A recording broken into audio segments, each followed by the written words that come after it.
तो कहानी की शुरुआत में दो गार्ड एक पैसे से भरे ट्रक को लेकर पैसे डिलीवर करने के लिए कहीं पर जा रहे होते हैं, मगर सुनसान हाईवे पर पहुंचने के कुछ मिनट बाद ही उनके ट्रक को कुछ चोरों की गाड़ियां घेर लेती हैं, जो कि किसी भी हालत में उनके ट्रक से पैसे चुराना चाहते थे। तब वो चोर धीरे धीरे करके ट्रक के ऊपर हमला करना चालू कर देते हैं। और साथ ही यहाँ पर सबसे बड़ी दिक्कत ये थी कि उस हाईवे को क्रॉस करने में लगभग 70 मिनट लगने वाले थे, और उस 70 मिनट के सफर के दौरान सिग्नल ना होने की वजह से कोई भी गार्ड बाहर से मदद भी नहीं बुला सकता था।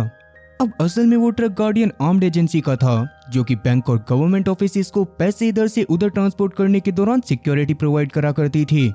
अब असल में कुछ दिनों पहले उन दोनों गार्ड में से एक गार्ड, जिसका नाम ट्रेविस था, वो बैंक में पैसे की डिलीवरी लेने के लिए गया था,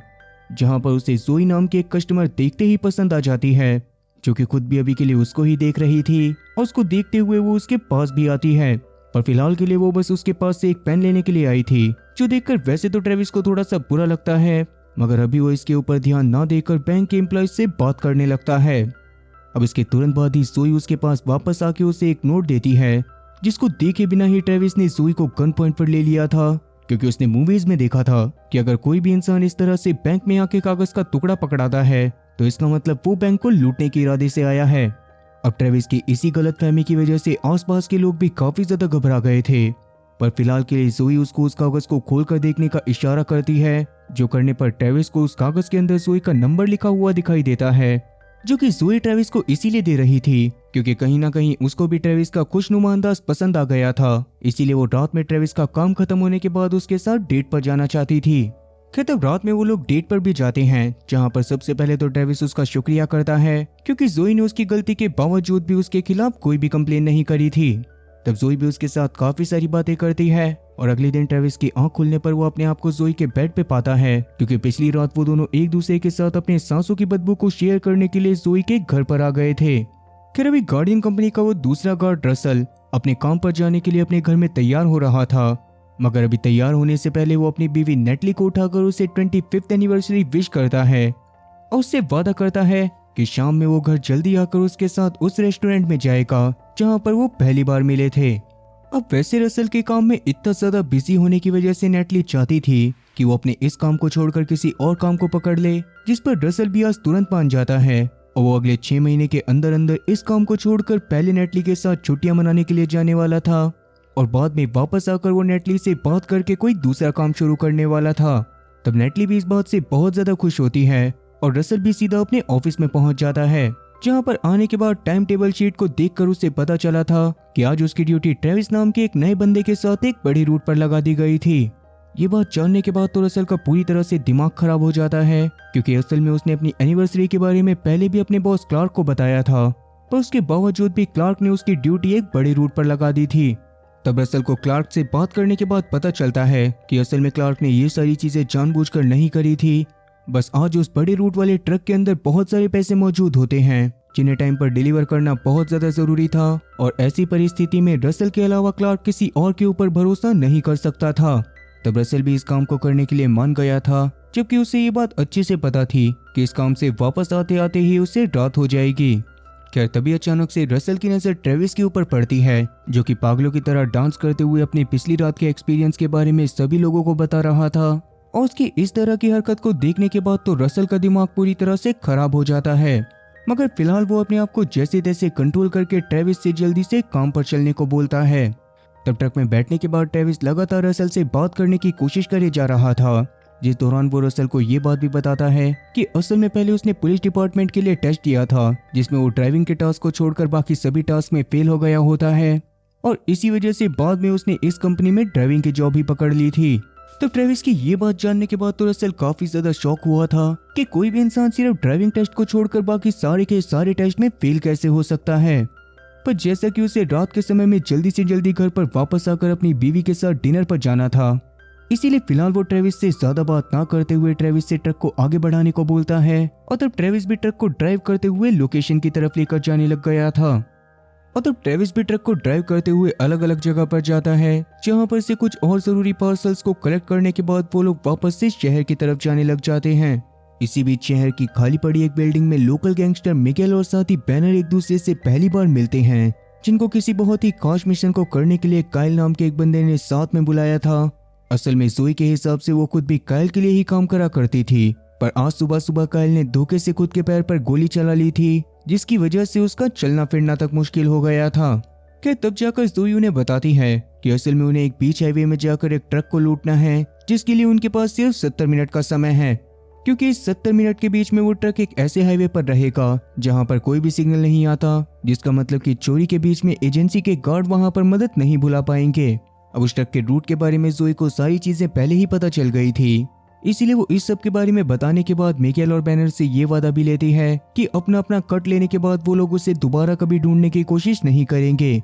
तब बैनर और मिगेल भी इस काम को करने के लिए तुरंत मान जाते हैं और अब जोई उन्हें तैयार होने के लिए सिर्फ 5 मिनट का टाइम देती है। वहीं दूसरी तरफ रसल और साथी ट्रेविस भी अब तक अपने ट्रक को लेकर हाईवे के पास आ गए होते हैं,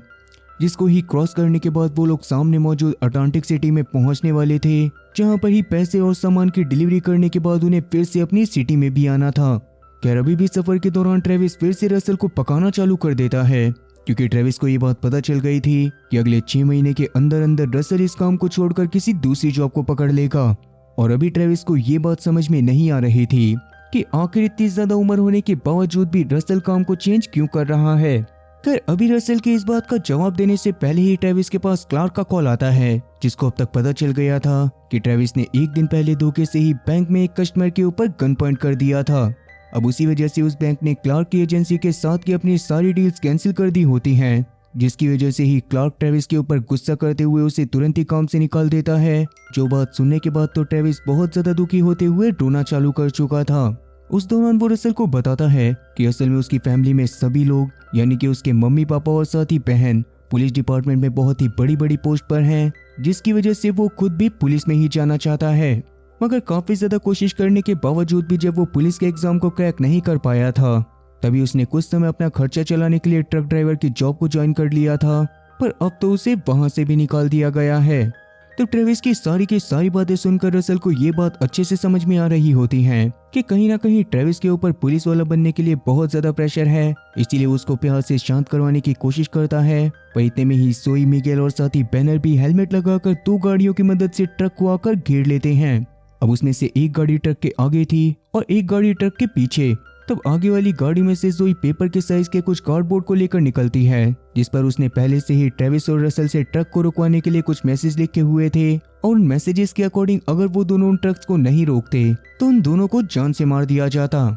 अब ये देखकर रसल तुरंत ही इस बारे में क्लार्क को बताने की कोशिश करता है, मगर सिग्नल ना होने की वजह से वो फिलहाल के लिए किसी से भी कांटेक्ट नहीं कर सकता था, इसीलिए रसल अब थोड़ा सा परेशान भी हो जाता है। इवन उसे सबसे ज्यादा अजीब बात तो ये लग रही थी कि आखिरकार इन चोरों को उनके रूट के बारे में कैसे पता चला होगा, क्योंकि हर बार वो लोग पैसों को डिलीवर करने के लिए अलग अलग रूट का इस्तेमाल करते थे, और ऐसे में कोई अंदर का बंदा ही डिसाइड हुए रूट की जानकारी इन चोरों को दे सकता था।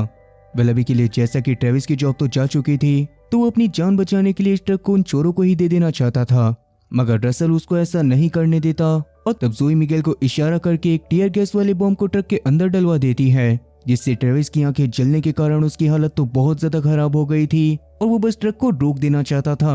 मगर उसके बावजूद भी रसल उसको ऐसा करने की परमिशन नहीं देता और उसकी आंखों की जलन को मिटाने के लिए उसकी आंखों में एनर्जी ड्रिंक डालता है। पर तभी मिगेल ट्रक के टायर पर एक क्रॉसबो शूट कर देता है। इससे ट्रक के टायर में एक छोटा सा छेद हो गया था, पर उसके बावजूद भी अपने कमाल की ड्राइविंग स्किल की वजह से ट्रेविस उस ट्रक को बहुत ही संभाल कर चला पा रहा था। और अभी उसने मिगेल और बैनर की गाड़ी से बचने के लिए मिगेल की गाड़ी को साइड में कर करके रेलिंग से भिड़वा दिया था, जिससे बचने की कोशिश में मिगेल और साथी बैनर दोनों की ही गाड़ी पास में कीचड़ में जाकर फंस जाती है और ट्रेविस को वहां पर से ट्रक को आगे ले जाने का मौका मिल जाता है। उस दौरान सबसे पहले तो रसल ने गेट्स को ओपन करके सारी टीयर गैस को बाहर निकाला था, जिसके बाद वैसे तो ट्रेविस बहुत ज्यादा खुश हो रहा होता है, मगर रसल तो इस बात को अच्छे से जानता था कि वो चोर इतनी आसानी से उनका पीछा नहीं छोड़ेंगे। और यहाँ पर अब सबसे बड़ी दिक्कत ये थी कि असल में उनके ट्रक का टायर धीरे धीरे करके पंचर होता जा रहा था और इसीलिए उन्हें किसी भी हालत में जल्दी से जल्दी ट्रक को रोककर उसे सही करने की जरूरत थी। अब उसी कारण से ट्रक की स्पीड भी धीरे धीरे कम होना चालू हो जाती है,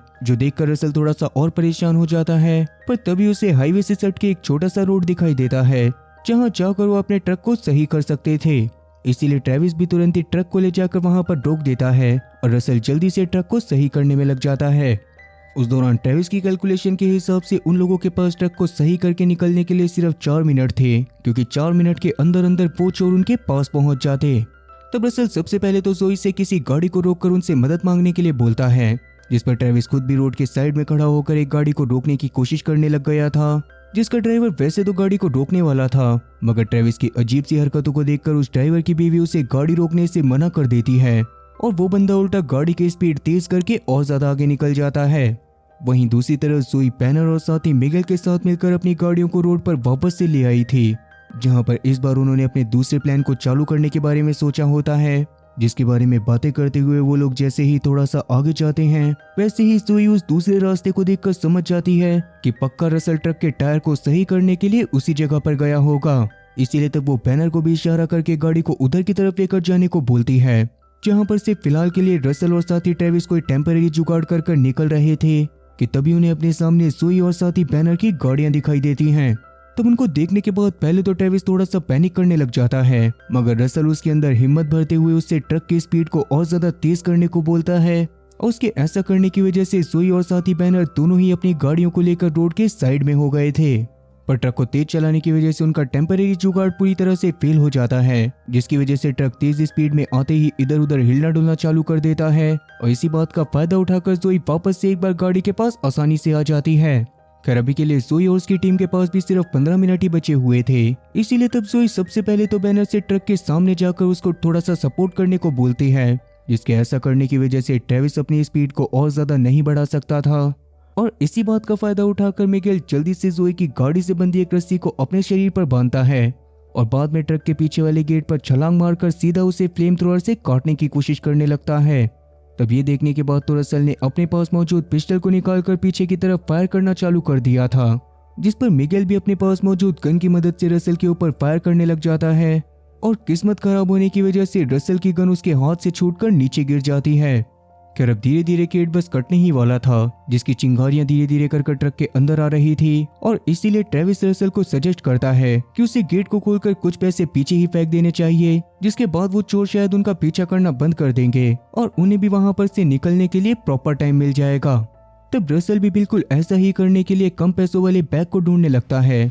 पर अभी बैग्स को खोलते ही उसे उसमें ब्लैक मार्केट में बिकने वाली अलग अलग चीजें दिखाई देती हैं, जिसमें से एक में एक बहुत ही बेशकीमती ग्लास रखा हुआ था और दूसरे में तो मरा हुआ स्क्वेरल मंकी था। ये देखने के बाद तो वो दोनों ही काफी ज्यादा परेशान हो जाते हैं, क्योंकि अब तक उन्हें ये बात तो बिल्कुल भी नहीं पता थी कि उनकी कंपनी इस तरह के सामान को भी इधर से उधर करने में क्लाइंट्स की मदद करती है।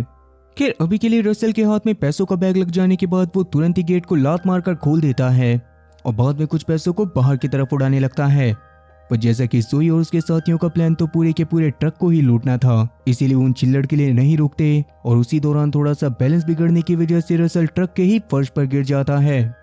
पर तभी अचानक से उसकी नजर कुछ ऐसे बंडल पर पड़ती है जिसके ऊपर DIY लिखा हुआ था और उसको देखने के बाद जैसे ही रसल उसे बैनर की गाड़ी के ऊपर फेंकता है वैसे ही बैनर की गाड़ी के ऊपर एक कलर बॉम्ब वाला धमाका हो जाता है। ये देखने के बाद रसल ने तुरंत ही एक और बॉम्ब को सीधा बैनर की गाड़ी के अंदर ही फेंक दिया था, जिसके धमाके की वजह से बैनर की गाड़ी का बैलेंस इतनी बुरी तरह से बिगड़ा था कि अब उसकी गाड़ी साइड में जाकर 2-4 बार पलटी खाती है, जिसकी वजह से वो पूरी तरह से बर्बाद हो गई थी। अब उसी दौरान मिगेल भी अपना थोड़ा सा दिमाग लगाते हुए गेट से झूलता हुआ ट्रक के अंदर आ जाता है, जिसके बाद वो सीधा रसल से लड़ाई करना चालू कर चुका था और किस्मत से उसी समय पर रेडियो में सिग्नल आना भी चालू हो गए थे।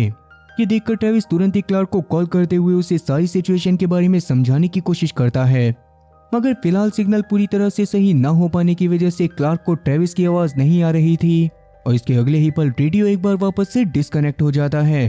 खैर उस दौरान रसल और साथी मिगेल की भी बहुत ही बुरी तरह से फाइट चल रही होती है, जिस दौरान रसल ने मिगेल की गन को जैसे तैसे उसके हाथ से नीचे गिरवा दिया था और बाद में उसके कपड़ों के अंदर वैसे ही कलर बॉम्ब को डालकर उसको जोई की गाड़ी के ऊपर फेंक दिया था। तब धमाके की वजह से जोई की गाड़ी भी बहुत ही बुरी तरह से ब्लास्ट हो जाती है, जिससे ट्रेविस और रसल को लग रहा था कि शायद अब वो उन तीनों चोरों से बच चुके हैं, मगर उस समय तक जोई भी अपना दिमाग लगाकर सक्शन कप की मदद से ट्रक के ऊपर आ गई थी। मगर जोई को असल में इन सब चीजों के बारे में पहले से अंदाजा था, इसीलिए वो अपनी गाड़ी से पहले ही निकलकर ट्रक के ऊपर सक्शन कप की मदद से चिपक गई थी। तब उसी से ऊपर आकर वो जल्दी से ट्रक के अंदर घुस जाती है, जहां पर जाते ही उसने जमीन पर पड़ी हुई मिगेल की गन को उठाकर ट्रेविस और साथी रसल दोनों को ही गन पॉइंट पर ले लिया था और बाद में वो ट्रक को हाईजैक करके अपने साथ एक वेयर हाउस में ले गई थी। खैर अभी जैसा कि हेलमेट लगे होने की वजह से जोई की शक्ल रसल या फिर ट्रेविस में से किसी ने भी नहीं देखी थी, इसलिए फिलहाल गुस्से में रसल जोई से उस आदमी का नाम बताने को बोलता है जिसने जोई को रूट के बारे में जानकारी दी थी। और ये बात सुनने के बाद तो जोई ने हंसते हुए अपना हेलमेट ही उतार लिया था। तब जोई की शक्ल को देखने के बाद तो ट्रेविस की शक्ल के 12 बज जाते हैं और उसे याद आता है कि पिछली रात बहुत ज्यादा नशे में होने के बाद उसने जोई को अपने काम के बारे में सारी की सारी चीजें बता दी थी। इवन जोई का भी ट्रेविस के साथ रात बिताने का एक ही मकसद था कि वो उसके रूट के बारे में सारी की सारी चीजें जान सके ताकि बाद में उसे $60 मिलियन का फायदा हो। अब ये बात सुनने के बाद तो रसल का दिमाग खराब हो जाता है क्योंकि असल में उस ट्रक के अंदर सिर्फ $3 लाख ही थे और इस बारे में शायद जोई के पास कोई गलत इन्फॉर्मेशन थी। तब इस पर जोई रसल को बताती है कि असल में उसे ट्रक में मौजूद पैसे तो बिल्कुल भी नहीं चाहिए, असल में बस उसे एक बहुत ही बड़े कसिनो को लूटने के लिए यह ट्रक ही चाहिए था क्योंकि इस ट्रक के नीचे एक बहुत ही खास तरह का स्टिकर लगा है और ऐसे स्टिकर वाले ट्रक्स को ही वो कसिनो वाले पैसों को इधर उधर करने के लिए यूज करते हैं और आज वहां पर से ऐसे ट्रक के अंदर $60 मिलियन जाने वाले थे। खैर अभी फिलहाल के लिए रसल और साथी ट्रेविस दोनों को ही अपनी जान बचाने के लिए जोई के साथ मिलकर काम करना पड़ता है, जिसके बाद वो लोग ट्रक में बैठकर जोई की बताई गई एक लोकेशन की तरफ जाने लग गए थे। और वहीं दूसरी तरफ अभी तक हाईवे पर मिगेल और साथी बैनर भी होश में आ गए होते हैं। इतने खतरनाक एक्सीडेंट के बावजूद भी वो किसी तरह से सही सलामत बच गए थे और जैसा कि उन्हें ये बात समझ में आ गई थी कि जोई ने बस उन दोनों का इस्तेमाल करा है, इसलिए वो दोनों किसी भी हालत में बस उससे बदला लेना चाहते थे। वहीं दूसरी तरफ जोई अभी के लिए ट्रेविस और साथी रसल को एकदम नॉर्मली बिहेव करने को बोल रही थी, जिसके अकॉर्डिंग ट्रेविस बार बार क्लार्क को कांटेक्ट करके उससे नॉर्मली बात भी कर रहा था और किसी को इस बारे में बिल्कुल भी नहीं पता था कि क्लार्क की एजेंसी का ट्रक अभी के लिए जोई के कब्जे में है। खैर अभी क्लार्क से बात करने के बाद ट्रेविस ने रेडियो को बंद करा ही था कि तभी अचानक से रसल के फोन पर नेटली का कॉल आता है, जिसको देखने के बाद रसल ने कॉल को उठाने से मना कर दिया था क्योंकि उसके हिसाब से वो अभी थोड़ा सा घबराया हुआ था और नेटली बस उसकी थोड़ी सी आवाज सुनकर ही समझ जाती कि उनके साथ पक्का कुछ ना कुछ गड़बड़ हुई है। मगर जोई के हिसाब से अगर रसल फोन नहीं उठाता तो ऐसे में उसको और ज्यादा टेंशन हो सकती थी और वो पुलिस में भी कंप्लेन कर सकती थी, इसीलिए नेटली जबरदस्ती रसल को कॉल उठाने को बोलती है और रसल नेटली से बात करने के बाद तुरंत ही फोन को काट देता है। इसके बाद जोई भी रसल के ही फोन से अपने एक आदमी को कॉल करके उससे बात करती है, जिसको असल में उसने नेटली के ऊपर नजर रखने के लिए उसके पीछे ही छोड़ा हुआ था और अगर हर 30 मिनट में जोई उस बंदे को कॉल करके उससे बात नहीं करती तो वो जोई को मरा हुआ समझकर नेटली को भी जान से मार देता। तब ये बात सुनने के बाद तो रसल बहुत ज्यादा घबरा जाता है क्योंकि अब वो इस बात को जानता था कि वो चाहकर भी जोई की मदद करने से पीछे नहीं हट सकता और अब उसको किसी भी हालत में जोई की सारी बातों को मानना पड़ेगा। खैर कसिनो में जाने से पहले उन्हें ट्रक की हालत को सुधरवाना भी बहुत ज्यादा जरूरी था, इसीलिए जोई ट्रेविस को रास्ता बताते हुए उसे अपने जान पहचान के एक मैकेनिक के पास लेकर जाती है, जहां पर ट्रक की हालत को देखने के बाद मैकेनिक ने बता दिया था कि उसे इस ट्रक को सही करने में लगभग 1 घंटे का टाइम लगेगा। तब जोई भी इस पर मानती हुई रसल और साथी ट्रेविस के साथ पास के एक कैफे में जाकर खाना खाने लग गई थी, जिस दौरान वो रसल और ट्रेविस को बता देती है कि असल में वो कसिनो हर मंडे $60 मिलियन को गार्डियन एजेंसी के ही ट्रक से बैंक में भेजती है और ये काम हर मंडे को दोपहर में 2:45 पर होता है। मगर आज वो लोग उस जगह पर 2:30 पर ही जाने वाले थे, जहाँ जाकर उन्हें सिक्योरिटी पर्पज से रिलेटेड कुछ बहाने बनाने थे और असली ट्रक के वहां पर आने से पहले वहां से पैसों को लेकर किसी भी हाल में निकलना था। अब इस काम को करने में रसल को काफी ज्यादा डर लग रहा होता है, मगर जोई के हिसाब से वो इस प्लान के बारे में काफी सालों से सोच रही थी और उसकी तरफ से हर एक प्लानिंग पूरी तरह से परफेक्ट थी। खैर इसके थोड़ी देर बाद ही जोई के पास उस मैकेनिक का कॉल आता है जिसने ट्रक को पूरी तरह से सही कर दिया था और इसीलिए जोई अभी के लिए ट्रेविस की ड्रेस पहनने के लिए उसे अपने साथ बाथरूम में ले जाती है, जहां पर जाने के बाद ट्रेविस के कपड़े पहनकर जब वो बाहर आती है तो उस समय पर कैफे के अंदर रसल मौजूद नहीं होता, जो देखने के बाद जोई को लगता है कि शायद रसल गराज के पास चला गया होगा, इसीलिए अभी वो ट्रेविस के साथ वहां पर जाने लग गई थी। मगर कैफे से बाहर निकलकर थोड़ा सा दूर आते ही अचानक से रसल उसे धक्का देकर नीचे गिरा देता है और उसी समय पर ट्रेविस जोई की गन निकालकर उसे गन पॉइंट पर ले लेता है। इसके तुरंत बाद ही रसल ने जोई से कह दिया था कि वो अपने इन्फॉर्मर को कॉल करके नेटली से दूर रहने को कहे, मगर फोन को निकालने के बहाने जोई अपने पास मौजूद एक दूसरी गन को निकालकर ट्रेविस के ऊपर तान देती है, जिससे ट्रेविस की इतनी ज्यादा फट गई थी कि वो जोई से छीनी गई गन भी उसको वापस कर देता है।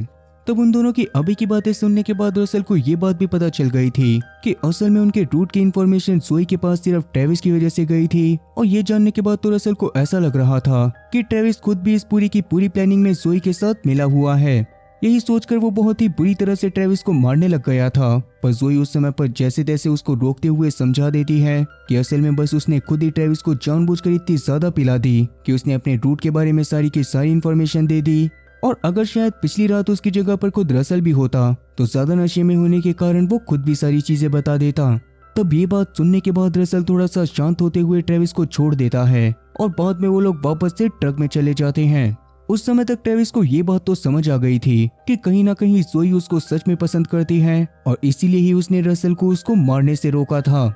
इसी बारे में बात करते हुए वो जोई से इस चोरी को ना करने को बोलता है, मगर जोई के पास इस चोरी को करने का एक बहुत ही बड़ा रीजन था जिसको वो अब जाकर ट्रेविस और रसल के सामने रिवील कर देती है कि असल में एक समय पर उसके पिता उसी कसिनो में काम करा करते थे जहां पर वो आज चोरी करने के लिए जा रही थी। उसके पिता के काम करने के एक टाइम पर वहां पर धोखे से आग लग गई थी, जिस दौरान जोई के पिता लोगों को बचाने की कोशिश करते समय मारे गए थे।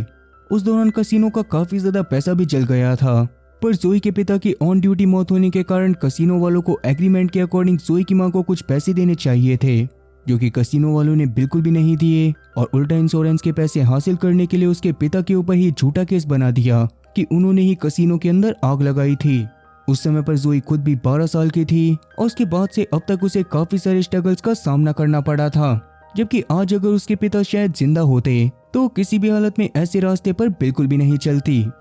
और यही रीजन था कि क्यों उसने कसिनो से सीधा $60 मिलियन की चोरी करने का डिसाइड करा था। अब ये सारी बातें बताते हुए जोई खुद भी काफी ज्यादा इमोशनल हो गई थी और आगे वो इस बारे में रसल और ट्रेविस से बात करने ही वाली थी कि तभी अचानक से उनके ट्रक के डोर को कोई नॉक करता है और वो इंसान कोई और नहीं बल्कि रसल की वाइफ नेटली थी। असल में जोई ने बस रसल को डराने के लिए उससे झूठ बोल दिया था कि उसने नेटली के पीछे अपने एक इन्फॉर्मर को लगाया हुआ है, जबकि ऐसा कुछ भी नहीं था। और कहीं ना कहीं रसल की बात पूरी तरह से सच थी, क्योंकि रसल की आवाज से नेटली सच में समझ गई थी कि रसल के साथ कोई ना कोई गड़बड़ है और इसीलिए वो उसके मोबाइल की लोकेशन को ट्रैक करते हुए सीधा इस ट्रक तक पहुंच गई थी।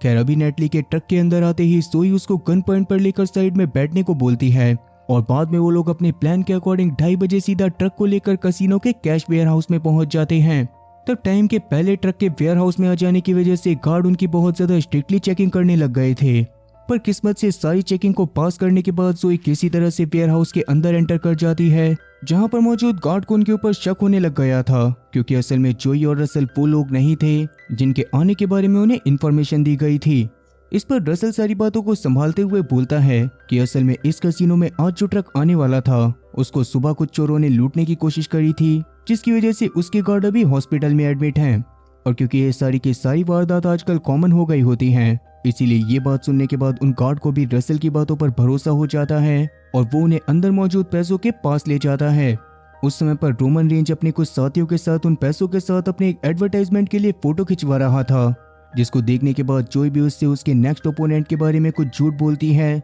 जिनको सुनने के बाद रोमन रेंज भी वहां पर से गुस्से में चला गया था। इसके बाद जोई और साथी रसल बहुत आराम से पैसों को लेकर ट्रक में लोड करवाते हैं, जिस दौरान ही जोई के पास अचानक से उसके पिता का एक दोस्त आ गया था, जिसने जोई को पहचान भी लिया होता है। पर अभी के लिए जोई बस उससे फॉर्मली बात करके वहां पर से चली जाती है, जिस दौरान वेयर हाउस से निकलते समय उसके सामने वो असली वाला ट्रक भी आ गया था, जिसको देखने के बाद तो चेक पोस्ट पर मौजूद सिक्योरिटी गार्ड तो पूरी तरह से दंग रह गए थे। मगर अभी उनके कुछ करने से पहले ही जोई ट्रक को लेकर सीधा उस वेयर हाउस में आ गई थी, जहां पर से वो सारे के सारे पैसों को एक सुपर कार में लेकर भागने वाली थी। और अभी के लिए तो कसिनो वाले किसी भी हालत में इस वेयर हाउस को ढूंढ कर यहाँ पर नहीं पहुंच सकते थे। खैर अभी जोई ट्रक को रुकवा कर गाड़ी के पास जाने ही वाली थी कि उससे पहले ही वहां पर मिगेल और साथी बैनर आकर अपनी गाड़ी की मदद से ट्रक को ठोक देते हैं, जिससे जोई, रसल, ट्रेविस और नेटली ये चारों के चारों ही बहुत ज्यादा घायल होकर बेहोश हो गए थे। जिसके बाद उनकी आंख खुलने पर वो लोग देखते हैं कि बैनर ट्रक में मौजूद सारे के सारे पैसों को जोई की गाड़ी में डाल रहा था, ताकि बाद में वो मिगेल के साथ वहां पर से निकल सके। और फिलहाल के लिए मिगेल ट्रक के साथ साथ नेटली, जोई, ट्रेविस और रसल के ऊपर केरोसिन भी डाल रहा होता है। अब जैसा कि जोई पहले के टाइम पर बैनर को छोड़कर भाग गई थी, इसी की वजह से बैनर उसको थोड़ा सा टॉर्चर भी करना चाहता था, जिसके लिए वो उसके पास आकर उसके कान में मौजूद बाली को जोर से खींचकर जोई के कान को फाड़ देता है, जिससे जोई को सच में बहुत ज्यादा दर्द होने लग गया था। पर वहीं अब तक रसल ने अपना दिमाग लगाकर जैसे तैसे अपने आप को फ्री करवा लिया था, जिसके बाद वो ट्रेविस को फ्री करके उससे ट्रक को पीछे करने को बोलता है और खुद नेटली को फ्री करने में लग जाता है। तब ट्रेविस के ट्रक को पीछे करने से मिगेल ट्रक से टकराकर साइड में गिर गया था और वहीं जोई भी अपने आप को बचाने के लिए जमीन पर सीधी लेट गई थी, जिससे ट्रक उसके ऊपर से उसको बिना नुकसान पहुंचाए निकल जाता है। जिसके बाद ट्रेविस ट्रक को रोक देता है और नेटली और साथी रसेल जोई की मदद करने के लिए नीचे चले जाते हैं। उस दौरान जोई भी बैनर से लड़ाई करते हुए उसे शूट करने की कोशिश कर रही थी, मगर उस दौरान मिगेल के बीच में आ जाने की वजह से वो गोली मिगेल के कंधे पर लग जाती है, जिससे बैनर का ध्यान थोड़ा सा भटक गया था और जोई इसी बात का फायदा उठाकर अपनी गाड़ी में बैठकर वहां पर से भागने लग गई थी। तब ये देखकर बैनर भी उसका पीछा करने की कोशिश करता है, मगर रसेल उसको रोकने के लिए तुरंत ही उसके पास आ गया था, जो देखकर बैनर तुरंत ही अपनी गन से उसको गोली मारने लग जाता है। हालांकि उस समय पर बुलेट प्रूफ जैकेट की वजह से रसेल की जान तो बच गई थी, मगर वो बेहोश हो जाता है। खैर अभी के लिए बैनर ने नेटली को भी अपनी गाड़ी में बैठा लिया था ताकि वो बाद में जरूरत पड़ने पर नेटली की मदद से रसेल को ब्लैकमेल कर सके। जिस दौरान सबसे पहले तो नेटली उसके चेहरे पर एक बहुत ही जोरदार लात मारती है, मगर बैनर को तो इस बात से इतना ज्यादा गुस्सा आ गया था कि वो सबसे पहले तो नेटली के मुंह पर मुक्का मारकर उसको बेहोश कर देता है और बाद में उसे अपनी गाड़ी में लॉक करके अपनी गाड़ी की मदद से जोई की गाड़ी का पीछा करने लगता है। ये देखकर ट्रेविस ने भी रसेल को ट्रक में वापस से चढ़ा लिया था, जिसके बाद वो मिगेल के ऊपर ट्रक चढ़ाते हुए बैनर की गाड़ी का पीछा करने लग जाते हैं और अब जोई, बैनर और ट्रेविस तीनों की ही गाड़ियां हाईवे पर आ गई थी, जहां पर अब तक काफी सारे पुलिस ऑफिसर भी कसिनो के पैसे चोरी होने की वजह से उनका पीछा करना चालू कर देते हैं और उस दौरान न्यूज ब्रॉडकास्टिंग वालों का एक हेलीकॉप्टर भी उनका पीछा कर रहा था। खैर अभी के लिए बैनर लगातार जोई की गाड़ी को टक्कर मारते हुए उसे रोकने की कोशिश कर रहा था, मगर जोई हर बार बचकर निकल रही थी। अब इस बीच जैसा कि क्लार्क को ट्रेविस और रसेल की सिचुएशन के बारे में कुछ भी पता नहीं होता, इसीलिए वो उनसे कॉल करके जानने की कोशिश करता है कि उन्होंने अब तक पैकेज और साथ ही पैसों को डिलीवर क्यों नहीं करा है। मगर उनसे बातों के दौरान ही अचानक से क्लार्क की नजर टीवी पर आ रही न्यूज पर पड़ती है, जिसमें वो ट्रेविस और रसेल को लाइव देख पा रहा था और अभी के लिए ट्रेविस और साथ ही रसेल भी उसको मिडिल फिंगर दिखाते हुए रेडियो को डिस्कनेक्ट कर देते हैं। खैर वहीं अब तक पुलिस वालों से पीछा छुड़वाने के लिए बैनर ने पुलिस के ऊपर ही गोलियां चलाना चालू कर दिया था, जिसकी वजह से 3 पुलिस की कार्स का बहुत ही बुरी तरह से एक्सीडेंट हो जाता है। जिसके बाद बैनर न्यूज वालों के हेलीकॉप्टर के ऊपर भी गोलियां चलाता है, जिसकी वजह से न्यूज वाले हेलीकॉप्टर को लेकर वहां पर से चले जाते हैं और अब बैनर टेंशन फ्री होकर वापस से जोई का पीछा करने लग गया था। उस समय पर जोई एक प्राइवेट एयरपोर्ट के पास जा रही थी, जहां पर उसने पहले से एक प्राइवेट प्लेन का इंतजाम करके रखा हुआ था और वहां पर जाने के लिए वो अपनी गाड़ी से एक बहुत ही बड़ी सी जंप भी लगवा देती है।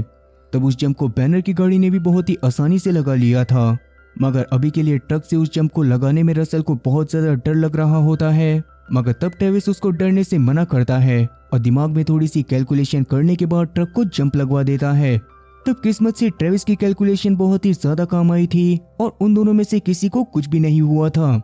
इसके बाद वो बैनर और जोई का पीछा करते हुए रनवे पर आ जाते हैं, जहां पर जोई ने जानबूझकर अपनी गाड़ी को पीछे ही रोक दिया था और ट्रेविस ने भी मौका पाकर बैनर की गाड़ी पे ठोकर मारनी चालू कर दी थी। तब बैनर भी गुस्से में बहुत सारी गोलियां फायर करते हुए उस ट्रक में आग ही लगा देता है, जिसकी वजह से ट्रक के ब्रेक सिस्टम पूरी तरह से खराब हो गए थे और अब तो रसेल और ट्रेविस को लग रहा था कि शायद ये उनका आखिरी पल है। पर तभी अचानक से वहां पर जोई अपनी गाड़ी फुल रफ्तार में भगाते हुए आ जाती है, जिसकी वजह से रसेल और ट्रेविस को उसकी गाड़ी पर चढ़ने का मौका मिल गया था, जिसके बाद वो लोग सीधा बैनर के सामने जाकर जोई की गाड़ी के पीछे छुप गए थे। उस समय पर बैनर उनकी गाड़ी के ऊपर अंधाधुंध फायर कर रहा था, पर तभी पीछे से नेटली होश में आकर एक गन की मदद से बैनर को बेहोश कर देती है और बाद में सीधा रसेल के पास जाकर उसे गले से लगा लेती है।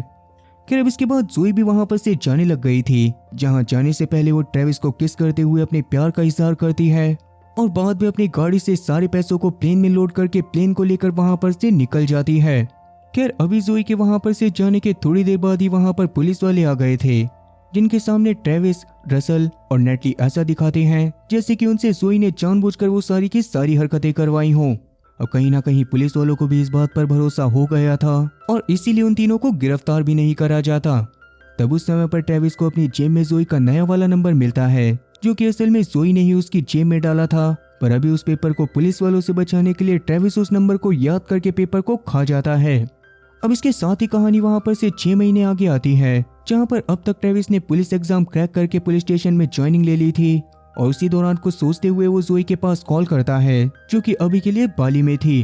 अब असल में पूरे 6 महीने बाद वो जोई को कॉल इस वजह से कर पाया था क्योंकि वो जोई के नंबर के आखिरी कुछ डिजिट को भूल गया होता है, जो कि उसे अब याद आए थे। ये बात सुनने के बाद जोई उसको जल्दी से जल्दी बाली में आने को बोलती है, जहाँ पर वो उसके साथ मिलकर बहुत ज्यादा एंजॉय करना चाहती थी। और अब उनके पास इतने सारे पैसे थे कि वो बड़े आराम से पूरी दुनिया तक को घूम सकते थे। तब ट्रेविस भी इस बात के लिए मना नहीं कर पाता और अपनी जॉब को छोड़कर सीधा बाली के लिए जाने का डिसाइड करता है। वहीं दूसरी तरफ अब तक रसल और साथी नेटली ने भी अपने एक ड्रीम रेस्टोरेंट को खोल लिया था, जिस दौरान 6 महीने के कुछ समय और बाद उनके पास एक पार्सल आता है, जिस पार्सल में जोई ने नेटली और साथी रसल के लिए भी बहुत सारे पैसे भेजे होते हैं, ताकि उन दोनों की लाइफ भी आगे चलकर बढ़िया से कट सके। अब वैसे आपके हिसाब से अगर आप लोग जोई की जगह पर होते तो क्या आप लोग भी कसिनो में चोरी करने का फैसला करते या फिर पुलिस इन्वेस्टिगेशन करवा कर केस को लीगली सॉल्व करते? कमेंट सेक्शन में इस बारे में जरूर बताना। बाकी इसी के साथ ये कहानी यहीं पर खत्म होती है। उम्मीद है कि आप लोगों को मेरी एक्सप्लेनेशन वीडियो पसंद आई होगी, और अगर एक्सप्लेनेशन वीडियो पसंद आई हो तो चैनल को सब्सक्राइब करना और बेल नोटिफिकेशन को ऑल पर सिलेक्ट करना, और साथ ही वीडियो को भी लाइक करना। मैं ऐसी ही और मजेदार एक्सप्लेनेशन वीडियोस लेकर आता रहूंगा। खैर तब तक के लिए टाटा और गुड बाय।